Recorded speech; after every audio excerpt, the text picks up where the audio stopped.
एक गांव में बहुत ज्ञानी पंडित रहा करते थे। पंडित जी आजू बाजू के सारे ही गांवों में बहुत प्रख्यात थे और इसी वजह से धनवान भी। पंडित जी का परिवार ज़्यादा बड़ा नहीं था। पंडित जी अपनी पत्नी के साथ अपने बड़े से घर में अकेले रहते थे, क्योंकि पंडित जी को कोई बेटा नहीं था। एक बेटी थी जिसका विवाह पास वाले गांव के एक लड़के से हो चुका था। पंडित जी ने शादी से पहले अपने होने वाले दामाद की अच्छे से जांच पड़ताल की थी और अपनी बेटी का भविष्य भी ठीक से पढ़ा था। तब जाकर उन्होंने बेटी की शादी की थी। लेकिन चंद सालों में ही पंडित जी का दामाद बुरी आदतों के चुंगल में फंस गया। जुआ और शराब की लत ने उसे सड़क पर लाकर रख दिया था। अपनी बेटी की ऐसी दुर्दशा देखकर पंडित जी की पत्नी काफ़ी दुखी होती थी और अक्सर पंडित जी को कहा करती थी, तुम जाकर उनकी मदद कराओ। पंडित जी हमेशा अपनी बीवी को यह कहकर उनकी मदद करने के लिए मना कर देते थे कि अभी कुछ समय तक उनका बुरा वक्त चलना है। हम चाहे कितनी ही कोशिश कर लें, जो उनके नसीब में नहीं है वह उन्हें नहीं मिल पाएगा। पंडित जी की ऐसी बातों से उनकी पत्नी काफ़ी दुखी हो जाती और मन ही मन सोचती थी कि कैसा स्वार्थी पिता है, अपनी बेटी को इतने कष्टों में देखकर भी उसकी मदद करने के लिए मना करते हैं। आखिर भगवान ने जो इतना सारा धन धान्य दिया है उसका क्या करेंगे? हमें कोई और औलाद भी तो नहीं है, ले देकर एक यही बेटी है और उसके लिए भी कुछ नहीं करेंगे तो किसके लिए करेंगे? पंडित जी ऐसा नहीं सोचते थे। ऐसा नहीं है कि पंडित जी अपनी बेटी से प्रेम नहीं करते थे, लेकिन उन्होंने अपनी पुत्री की कुंडली इतने अच्छे से पढ़ी थी और वह यह पहले से ही जानते थे कि वह चाहे किसी भी लड़के से शादी करती, लेकिन उसके जीवन में यह समय आने वाला ही था और बिना इसे भुगते उसको छुटकारा नहीं मिलने वाला था। एक दिन खाने पीने के लिए मोहताज हो चुके पंडित जी की बेटी और दामाद उनके घर आए। पंडित जी और उनकी पत्नी ने दोनों का खूब आदर सत्कार किया और खूब अच्छा खाना खिलाया। बेटी और दामाद की पंडित जी से सहायता मांगने की हिम्मत नहीं हुई, इसलिए वो बिना बोले ही वापस अपने घर को लौटने लगे। लेकिन माँ तो माँ होती है, पंडिताइन से रहा नहीं गया और बिना पंडित जी की इजाज़त के उन्होंने चोरी छुपे बूंदी के लड्डू बनाकर उसमें सोने के सिक्के रख दिए और बेटी और दामाद को दे दिए, ताकि बेटी और दामाद की कुछ आर्थिक सहायता हो सके।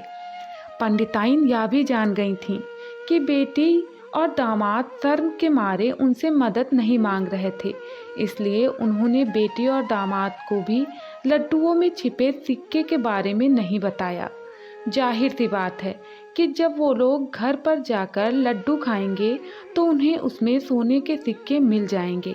इस तरह बिना मांगे ही उन तक मदद पहुंच जाएगी। सोचकर पंडिताइन मन ही मन अपनी बेटी की मदद करने के लिए खुश होने लगी।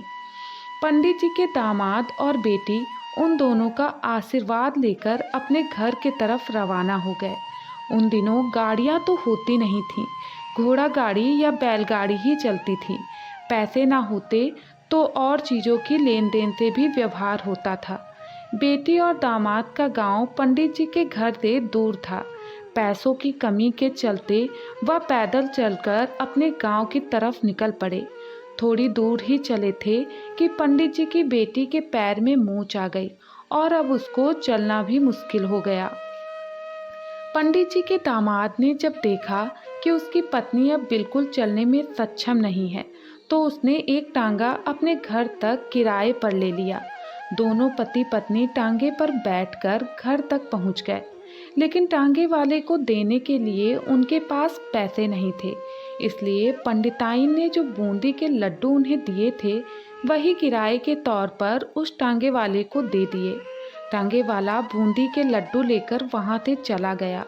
टांगे वाला अपने घर की तरफ जा रहा था, तभी उसे एक हलवाई की दुकान दिखी। उसने सोचा कि थोड़े से बूंदी के लड्डुओं से मेरे घर के लोगों का पेट थोड़ी भरने वाला है।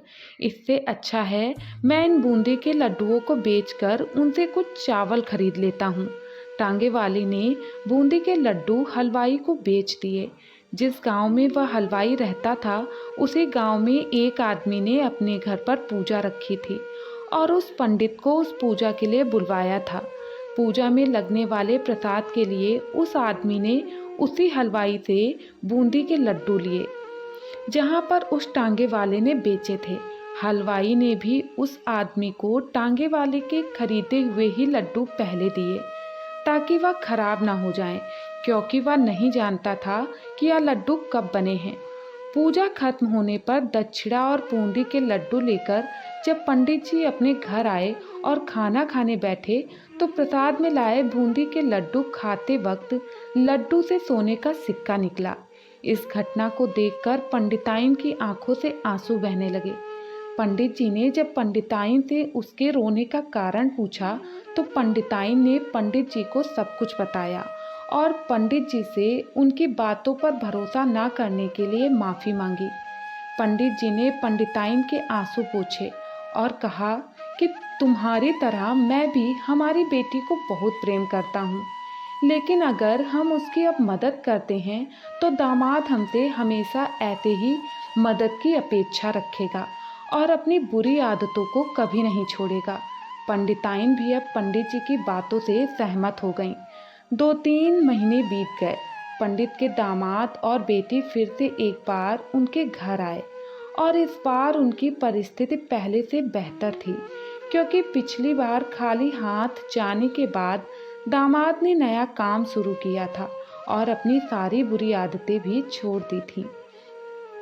दोस्तों, नसीब का लिखा नहीं बदलता, लेकिन हम बुरी आदतों को छोड़कर अच्छे कर्म करेंगे तो नसीब भी हमारा साथ देगा। आज की कहानी यहीं पर समाप्त होती है। धन्यवाद।